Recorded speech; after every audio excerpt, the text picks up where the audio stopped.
Hey there, welcome back to my channel. Today I have an exciting basement organization reveal for you. And trust me, you're not gonna wanna miss it because this transformation is insane.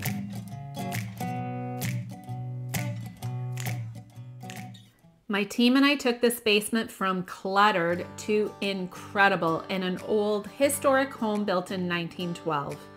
The upstairs is beautifully renovated, but the basement, well, it's almost original, complete with painted floors and cabinets that were added in the 50s or 60s. Our mission? To create a space that stores our clients' keepsakes, extra shoes, photos, pantry goods, and household items like tools, paint, batteries, hardware, while making the space more functional and tidy. In the same way we approach all projects, we started by stripping down the main area of the basement and sorting the items as we went into bins on the floor. This helped us determine how much storage we needed for each category, and it helped us identify what needed to be reviewed by the client. Once the general area was emptied and sorted, we then divided into teams to tackle different zones in the basement. As you can see, Cheryl and Danita emptied out the crawl space, and boy, what an added project this was. I had no idea how much was in there since it was filled to the brim. Once emptied, Danita was able to give it a good cleaning before we put our sorted items back in. Another clean canvas ready to stage.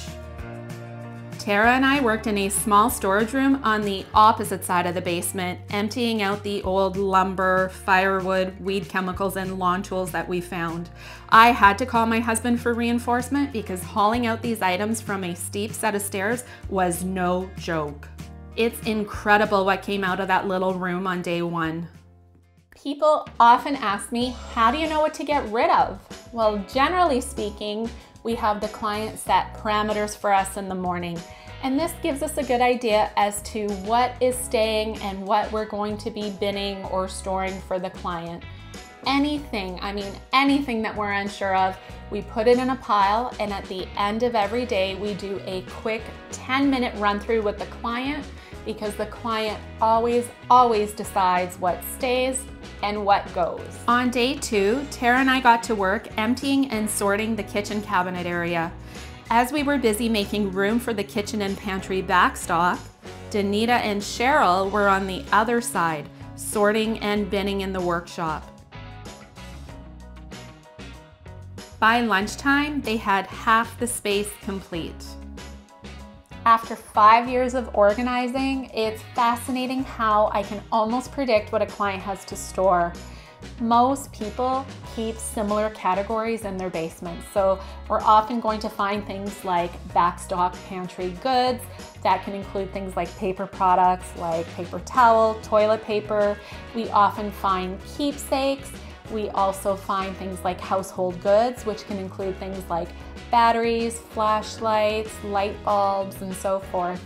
And because of this, my team and I have developed a good understanding as to where things should go in the basement. By day 3, all the little rooms in the basement were pretty much dialed in, and we were left with keepsakes and photos to sort and organize.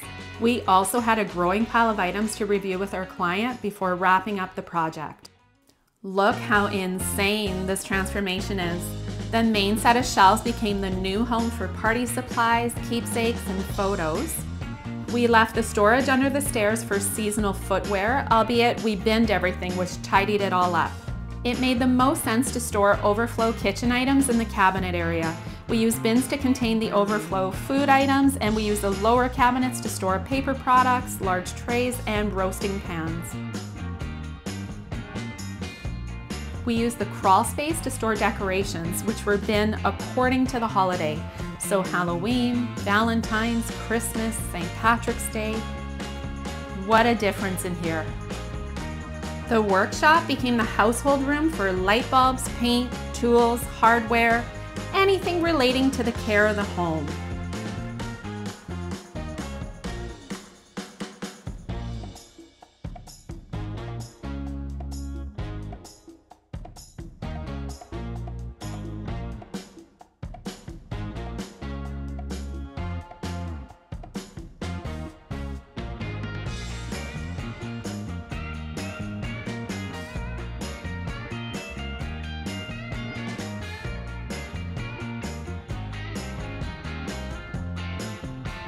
The old wood storage room turned into the perfect space to store anything travel related.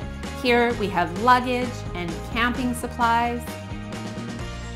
And the final reveal was amazing and relieving, all at the same time. While we had our work cut out for us with this project, I think it was well worth the little bit of extra elbow grease, as it made such a difference in the function of the basement. Our client was ecstatic with the results, and she no longer feels like she has to rush out of the basement and close the door behind her. Now everything is tidy and properly stored away. It's always incredible to see the level of garbage, recycling, and donations that come out of a basement project of this size. And I couldn't have done it without my team. Thank you, Rosie, for sharing your basement with us this week, and thank you to our client. Thanks for joining me this week with this insane basement makeover. If you like this type of content, make sure you check out my ultimate kitchen setup guide. You'll get to see a fabulous, organized kitchen. I also share regular Shop With Me videos, and I think you might like my latest Dollarama finds. And if you're all about home organizing, make sure you hit the subscribe button below. Until next time, stay organized.